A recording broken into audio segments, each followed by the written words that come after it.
Welcome. I want to give you a little bit of holiday advice, at least how I like to decorate, because I like it to be a little bit nostalgic, a little bit fun, and a whole lot of holiday spirit. Check it out.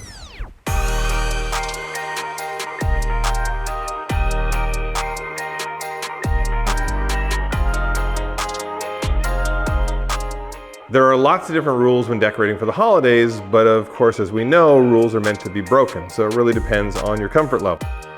But one of the big ones is if you have little kids or big animals, you want to be careful with stuff that they can knock over and that can shatter, like glass. Now, we have a lot of glass, a lot of tinsel, things like that. However, we have some ground rules, and well, the kids are really great at not knocking things over, but just make sure you plan in advance. The more robust you want your decorations to be, it's gonna take a little bit more work to make sure you get the right stuff.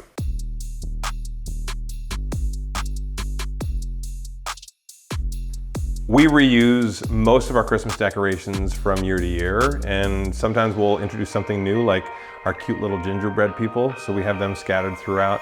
But it's nice to have a little bit of the old, a little bit of the new, and even some of the stuff is just made out of cardboard, and you can have crafts with the kids and, glitter it up a little bit, add something that's a little whimsical, and then you can tie it in with your design. But love to see stuff that has been made by the family. Also love to see some stuff that's professionally made. We love having different little scenes set up throughout the house and different characters and all of those things. So maybe find ways that you can do something. If you're a sports family, maybe there's a cute little sports scene, or who knows. I love doing that. It just has to be in a place where it's not going to get in the way of everyday life. We don't happen to use this cubby area very much, so this is a perfect place to have a cute little scene. For those of you who know me well, you probably know what my holiday decor obsession is. Anybody? Anybody? That would be Nutcrackers. I have so many, all different sizes. I've been collecting them for years and years. And do I have names for every single one of them? Don't worry about it. Yes, I do. But the one thing that is handy, if you do have something that's very recognizable that you do decorate with year after year after year, you can mix it up every year by having something a little different. So this year we did the branches, we have some of the glass garland, the beads that we have going through. So stuff like that can just change the aesthetic, or you can create a scene with it, but then you can still use the same main decor pieces. Just feels a little fresher. Answering some fan questions, which Nutcracker is my favorite Nutcracker? Oof. That is hard to say, because I've got the Scottish Nutcrackers, I've got the classic Nutcrackers. I have a little bit of everything. I've got some that are even blinged out. I'll show you what has always been my favorite, then I'll show you my new one to the collection. This is Gord, my Canadian Nutcracker, and he's pretty awesome. So it's not the size that matters, it's the spirit.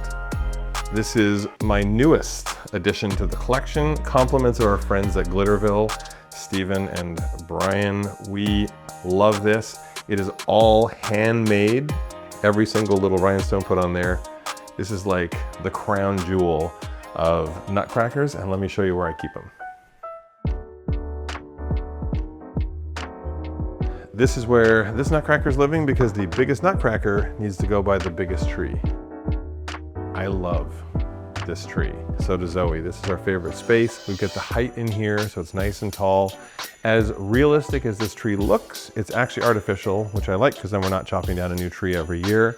But we do have some little tricks of the trade. There's the tree itself that's already pre-wired with lights. Then we add additional lights to it that have a different chasing effect and larger light bulbs. So you get this really beautiful depth to the lighting. And then we add all the glass balls that are also illuminated by any of the lights behind them. So that adds another little magical glow. Tinsel, more tinsel, and even more tinsel, as it just makes the tree look absolutely gorgeous.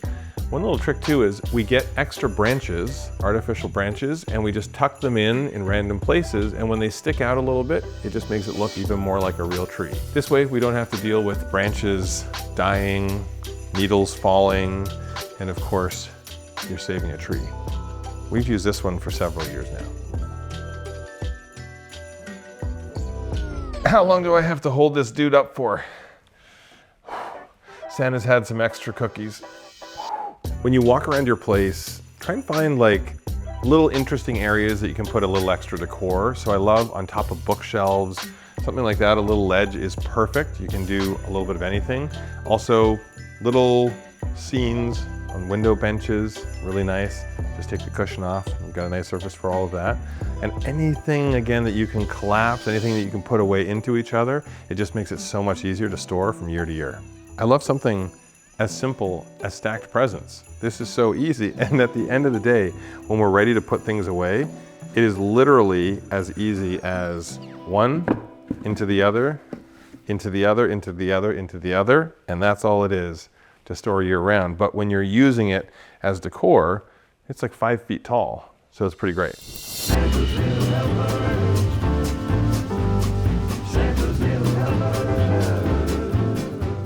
Feel like this area would be Sugar Plum Fairy approved. Love having all the different holiday candies and even having an outdoor element like a water feature. We don't use it as a water fountain, but I love that we can put some artificial snow in, fill it with treats, and now we have another joyous holiday focal point. We're Santa's little helpers, and we know every trick, 'cause we wrote the book on old Saint. Who's ready for a little Christmas this or that? Garland or wreaths? Oh, that's hard. Gonna go garland. Rudolph or Frosty? These are tough questions. I'm gonna go Frosty. Colored lights or white lights? I mean, I love a classic Christmas, but I also love some joyful color. Christmas cookies or fruitcake? Who likes fruitcake? The cookies. Definitely the cookies. White elephant or Secret Santa? I don't even know what the difference is. So, Secret Santa? Is there less stealing? Is that the one? Real tree or fake tree? I get why people like both. However, I'm all about the fake tree, especially when it has the lights already installed, because that's the least fun part of putting a tree up. So definitely artificial. Hot cocoa or eggnog? The cocoa, especially with a marshmallow. Cookies for Santa or carrots for reindeer? Does Santa share? I mean, I'm a cookie kind of guy. Did we solve all the world's problems? Was it this important? Was I wrong? You gotta let me know. Some of the other big questions are, when do you put your decorations up? Anyone who has too big an opinion on that needs to just chill out. Put them up when it makes you happy. Typically, I put the interior decorations up start in November, and then I usually wait for all of the outdoor decorations until just after Thanksgiving. But do it whenever it makes you happy. I like to have it up for a longer period of time so we can enjoy it. But come New Year, we usually take it down first week of January, and then we get everything back to normal. That is how we spread a little holiday cheer. Love to get your comments and questions, and I'll answer some more. Is there anything else I can do for you? And oh, you want to see the rest of my Christmas sweater collection? Okay, let's show you. Hurry up, come on. You ready for this? There is a drawer, and yes, that drawer stays filled with Christmas sweaters all year round. And this is only like 1/10 of what I actually have, but these are the ones that I like the most. I like that one, a little she and him. Made that, see if I can turn it on. Boom, put the lights in myself. There's a little Christmas sweater hack for you. You can buy these lights that have like little bulbs on them for like $5 at any dollar store. And then you can put them into the sweater, just push it through the wool, and it stays in place. Cool way to fancy that up. Cool Santa. Can't have Santa and not have Rudolph. This is one of my favorites. Also, I put lights in it. The Darth Vader Christmas sweater. Dun, dun, dun, dun, dun, dun, dun, dun, dun, dun, dun, dun. This is just a she and him holiday shirt, but I really like it. They have some of the best merch. I know somebody in a band, so I get it for free. What else we got? Some antlers. This is a Property Brothers Forever Home shirt. Compliment of HGTV. These are my holiday onesies. I have this one, very contractory, but I have this one because you know how I like plaid. Gotta have a little tartan in there. This is a fun one. Santa and his VW. And then last but not least, my actual plaid pajamas. These are what I wear for the holidays. That's what I got. Other than some like winter socks and stuff, kind of boring. So there you go. Hope you enjoyed the tour.